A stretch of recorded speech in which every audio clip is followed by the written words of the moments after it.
I'm a fan of Derek and his movies. We met, and then we legitimately took a maybe 4.5 to 5 hour walk. I didn't know what was going to come out of like the talk, and like 6 to 9 months later, I hear from him again. He's like, "Hey, so I wrote this thing, and I wrote it for you. And it's a thing I've been thinking about. It's a story that I've been tracking, and like I wrote this thing for you. I hope you like it and want to do it." And I read it, and that's how it started. For better or worse, like this movie is a true story told by someone that is unbelievably brilliant at lying.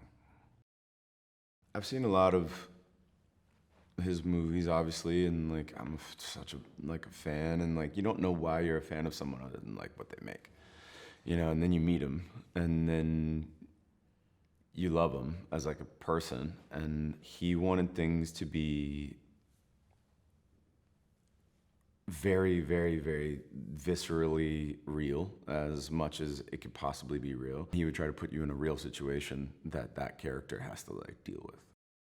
We shot in Charlotte, North Carolina, exactly where this event took place. As close to the actual real place that the real events happened in as absolute possible. In Chasing the Ghost, he tries to put not just ghosts, but like these traces of reality inside of the movie, and like doesn't try to like point them out. He's not trying to be like, "Hey, look how clever I am." It's just more for him, and honoring the story, I think, and honoring the people that actually like experience this. He tries to make it as new and as like fresh because he wants the authenticity of you figuring it out, like, because that's what life is in a lot of ways. Like you're just constantly seeing everything for the first time at all times. Kirsten, man, like it seems effortless. Like she's just so good. Like she's just so good. And it's not effortless. Like, she does care. Like she's not just like whatever. But she just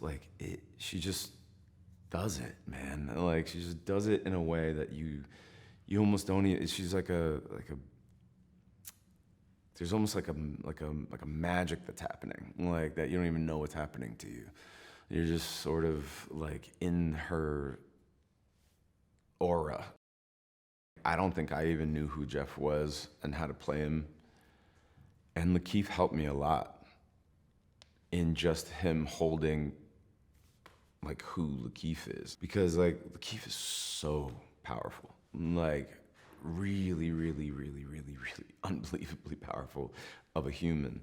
And it was so easy to just be next to him in a scene and feel like I wanted to listen to anything he had to say. I think Peter steals this movie. I absolutely think Peter steals this film. He somehow, because it's such a hard role to play, because you're like the bad guy, I guess. But he plays it in such a way that's so authentic, and being like you're not like the mustache twirling like person, but he plays that mustache twirl without the ick, like without it, you weirdly love him, and like also want something bad to happen to him, and like also like love him and want more of him. It's a strange, I don't know how he does it. I'm Derek Cianfrance. I co-wrote and directed Roofman. I wanted to have some fun making a movie. I had always been attracted to kind of dark stories, and I really wanted to find something that was the kind of movies that I grew up loving. And I heard this story about Jeffrey Manchester, this guy who had robbed 45 McDonald's and that had been sentenced to 45 years in prison, that had broken out of prison, and when he broke out of prison, he hid inside a Toys R Us and lived in this Toys R Us for 6 months. And then started going to a local church, and I thought to myself, well, that sounds like a fun movie and exactly kind of what I wanted to make movies about when I first started dreaming of making movies when I was a kid. There was no way for me to call him, so I just had to get my number to him through some people, and eventually one day I got a phone call from Jeff, and the phone call lasted 15 minutes. It was being recorded by the prison system. I spoke with Jeff, and I was very intrigued by his story. So he started calling me like about 4 times a week for the next 4 years. I asked Jeff, I said, if I'm going to tell this movie properly, I have to talk to the other people in your life. And so he put me in touch with as many people as he could put me in touch with. It became just a giant investigative process for me. And I think what I was mostly interested in was the emotional truths of this story. There's a thesis that we have in the film that good criminals are cold and calculating. And I think Jeff's fatal flaw is that he was warm and calculating. It's about a criminal with a heart of gold.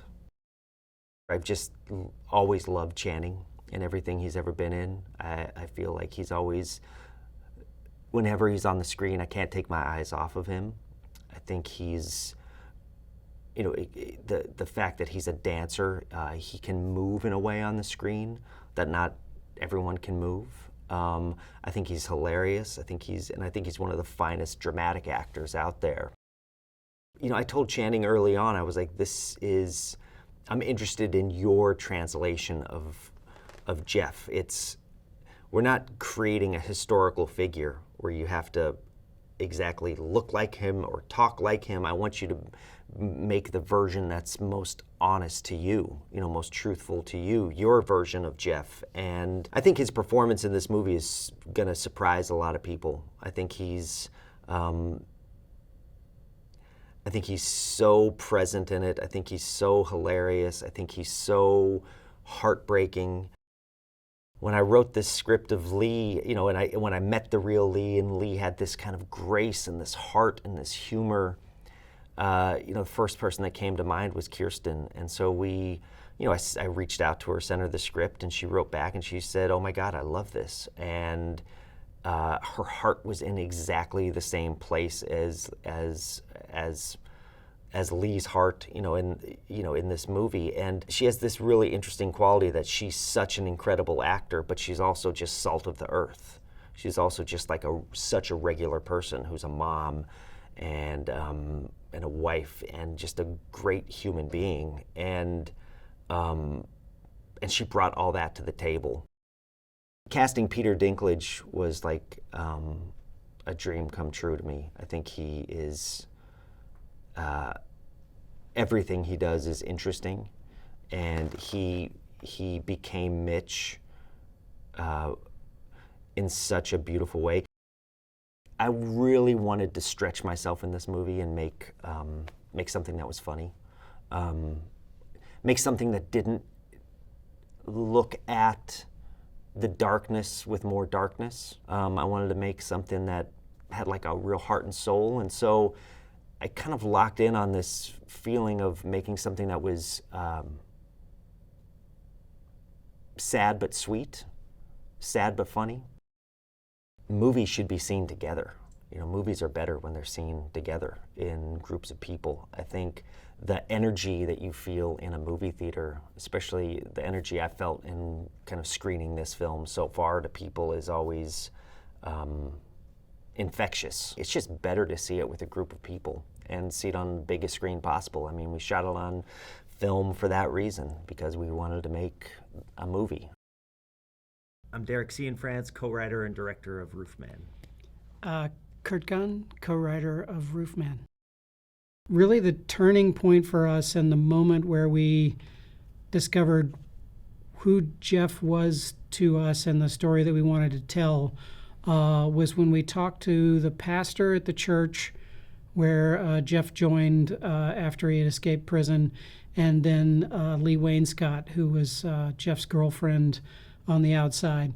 And each of them had a really unique and optimistic view of the experience. So there was just a real hope and optimism and belief about this person who had done some really bad things. And I think that gave Derek and I a real view on optimism, redemption, forgiveness, what it means to reinvent oneself, what it means to reconnect with and invent new circles of family and friends and hope. I think the audience is responding to Jeff in the same way that the people in the movie and the characters in the movie are responding to him. Sometimes it's infuriating, sometimes it's enlightening and invigorating. And we chose to tell the movie from Jeff's perspective. Mm-hmm. When we were deciding on point of view, this isn't an omniscient point of view film. It's first person. It's from Jeff's point of view. So a lot of the voiceover that's in the film came from Jeff. A lot of the lines that are in the film are things that Jeff told us. The events that happened were Jeff's reality that he created. And we decided to see the movie from that perspective. There are things in the film that are beyond belief. And the observation there is that, he is in many ways a mastermind at understanding systems and movement and people and architecture and how things work and how those systems are vulnerable and where the weak spots are. But then when it comes to just sort of the basic common sense of fitting in a situation with other people, he doesn't have that common sense. And so he makes, big, broad, giant mistakes that hurt people he loves. It's absolutely a dream cast, just, really actors and, actors that bring real depth and inner life. I think what Kirsten does in this film is, as with everything she does, there is just a mystery to her inner life as a character that isn't on the surface and out front, but you can tell that there are secrets and stories in the past that you want to know about, and she just brings a depth to it that's not like anybody else. I think Juno brings just this magical light into every scene that she's in, where she takes everything over. Lakeith is just incredibly menacing and funny and charming and all the things that he is. Peter Dinklage is really one of the most versatile, amazing actors I've ever seen, and of course does the thing that he does that's so incredible. So it's just really an incredible cast. I think there's an enormous part of this film that is ambiguous and human and complicated and troubling and hilarious and sad and heartbreaking and wonderful. And I think they should feel whatever they feel about those things. The film is kind of like a roller coaster, though. I mean, making it has been like a roller coaster, but the emotions you go on in the movie is a roller coaster. I'm Kirsten Dunst, and I play Leigh Wainscott in Roofman. I was sent the script, and I had met Derek Cianfrance before, and he's just someone who really cares about the acting. And so I knew that the experience would be what I, enjoy as an actress, and working with Derek was really the draw for me. Watching this film for the first time, I was so enveloped in the story. I had so much joy watching it. It's kind of done in a way that movies aren't really made anymore. It makes you laugh, and it's definitely, but everything feels very grounded. So you don't really feel like you're watching so much acting. You really feel like you're watching people connect in this real life that we're experiencing with Jeffrey. I think Leigh is, someone who, she's kind of like a feisty Southern woman who has 2 kids, and she's divorced, and she found community in her church, and she's very involved in that. And I think she's just trying to do it all as kind of a single mother, and she's doing it. And Jeffrey's a real surprise in her life, I think, and very unexpected. And so how love is. I think Leigh is a good mother, strong, just trying to do everything right by her girls. I think that when they first meet, She's obviously intrigued, and it's a natural chemistry that happens. And also, that's the last thing you think, is that the person that you're dating is, an escaped convict. So your mind doesn't really go there. And I think she starts to piece together little things, but also when you have that feeling towards someone, that's the last thing. You don't want to trust that gut inside of yourself, but it just keeps pushing through, Inside of her, she knows that something's off. Whenever you take on a role, you want it to be as believable as possible and not see acting when you watch someone act, I think is the goal. And so for me, I wanted to make Leigh feel as real as possible. The last scene of the film, we only did 2 takes. He shot us at the same time. And I love how Derek really wants to capture the essence, the mistakes, all the things that make people real human beings.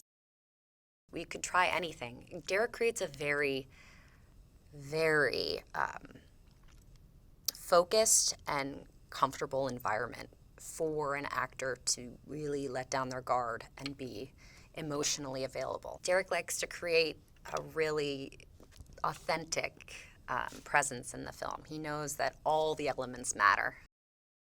I was really impressed by Channing's dedication. I don't think he's never done anything like this before. And I think that the trust between him and Derek, I know they had so many conversations and walks together, and I think that he really went to places that he hasn't done before in a film. And so I was really impressed and really loved being a part of that with him. He really trusted me, and I really trusted him. Reading the script, I thought, what a great role for Channing. I just was like, he's going to crush this, because he also has the dancer aspect in him that is really, for moving into the spaces of Toys R Us and escaping prison and all of that, gives him an elegance and an old school Hollywood feeling almost in the way he maneuvers through those things. So when I read the script, I thought, oh yeah, he's so good to play this role. And then, and is such a genuinely nice person and good person. You root for the guy that's stealing the money, It does feel like a movie, you can take everybody, all your family, and they'll all enjoy it, because it's the kind of movie that appeals to everyone, because you have Derek Cianfrance. So it's cool, and the music's great, and it's shot great, and the acting's well done, but it's like wrapped up in a really big package, which you don't really get those two things intersecting so often in an authentic way. Hi, I am Kirt Gunn, and I am the co-writer on the film. I did one phone call with Jeff Manchester from prison, and really became intrigued by just the interesting, very strange, quirky character that he is, and kind of fell in love with the idea of doing the story. And obviously Derek is a great filmmaker and a longtime friend, and it was just an amazing opportunity to finally work together. I think Derek really loves emotional honesty and probing that emotional honesty and redoing takes again and again and again, and then letting people go off script and changing words. But by the end of it, it's like summer camp. You're sort of you want to go home until the last day, and you can't believe you have to leave. It's a movie about grace. It's a movie about redemption. It's a movie about forgiveness. It's a movie about making big, grand mistakes and realizing what those mistakes mean and making hard choices. And it's a movie about the imperfection of people. And I think what we realized, or what we wanted to share, was that this was a complicated, flawed, lovable, amazingly quirky person.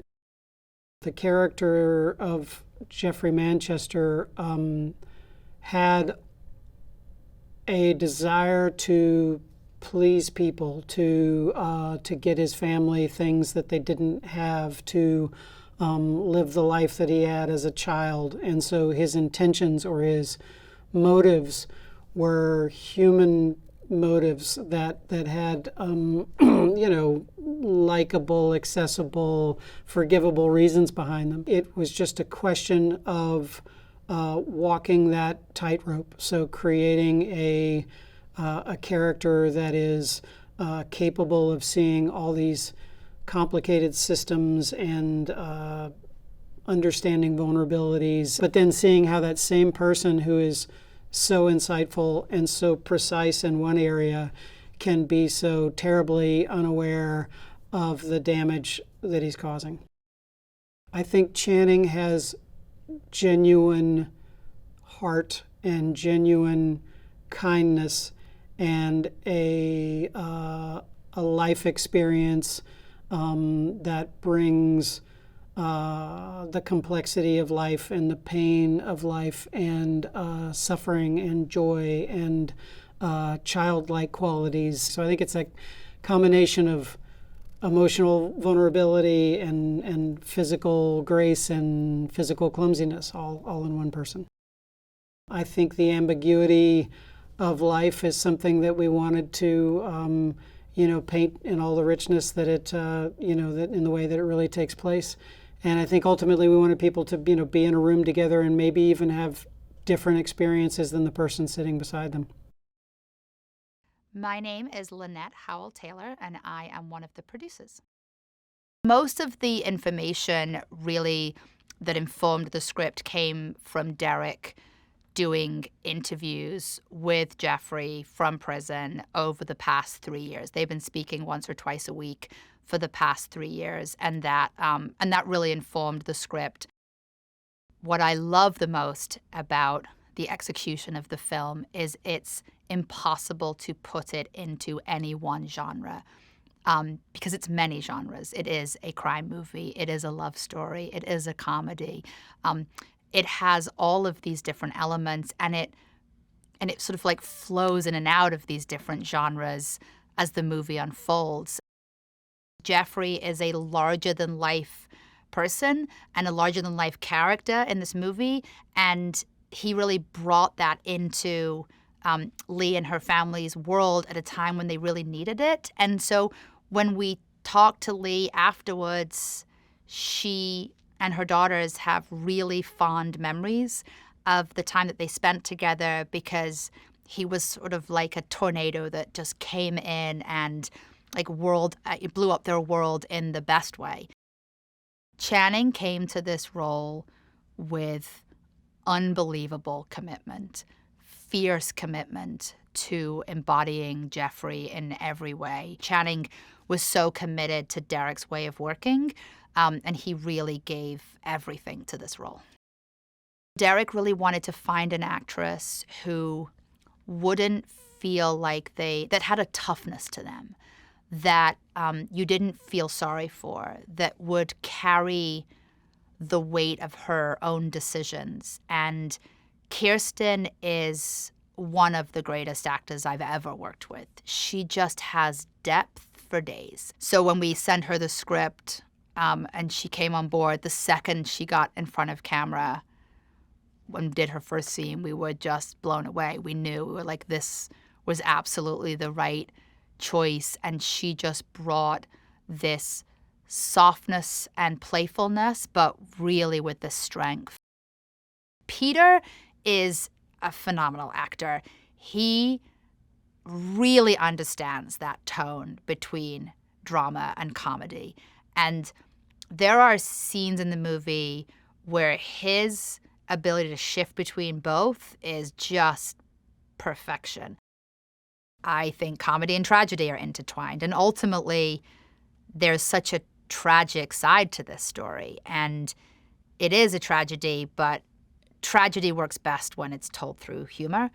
And that's what this movie does in the best way. And so much of that also comes from Jeffrey himself. His actions and his ideas are big and explosive. And so they create room and opportunity for real life humor and comedy. For me, this is the perfect movie to watch in a theater, surrounded by other people who are gasping when you're gasping and laughing when you're laughing and crying when you're crying. And this movie makes you do all of those things. It's cathartic. It heightens all the emotional elements of the movie when you're experiencing them with other people. That's what I love about what I do for a living, finding new stories, being introduced to new stories. And now that I know about it and I've read about it, obviously, since becoming part of the film, it's such a fascinating story. And he was involved in the filmmaking. Channing, they talked to each other, and Derek did as well. And to have that first-hand conversation with the inspiration is invaluable. I just think it's what Derek does best is he gets very personal with each of the characters. He follows the heart. So at the core of this, if I'm going to call it anything, it's a love story, because there's really nothing without the love story in comedy or drama, because without love, there's nothing to risk. And with great risk comes all the inevitable pitfalls and downfalls and highs and lows. Kirsten's always been one of my favorite actresses. The choices she makes are just incredible. I've been such a huge fan, and it was such an honor to work with her finally. Channing, he was just an extraordinary actor. He has such a grace to him, and I find that being a dancer, that physicality already in place, and it behooves the acting side of it so much, because so much of what we do visually, physically, romantically is with the body, and Channing just knows how to do that so well, and with grace, and he's just like sort of an open heart. He's an open-hearted person, and funny too. He's unlike anybody I've ever worked with, Derek. He's one of my favorite filmmakers before I met him. His films are just, they're a cut above, because they're what I love in movies. It's more of a streamlined narrative, and more, dare you say, humorous. He just has such confidence in you being there, and joy that he loves actors, and he trusts us just as much as we trust him, and that's the only dance you can ask for as an actor. There's nothing better than sitting next to a stranger and having that commonality of enjoyment. Just sitting next to people you don't know, just feeling together.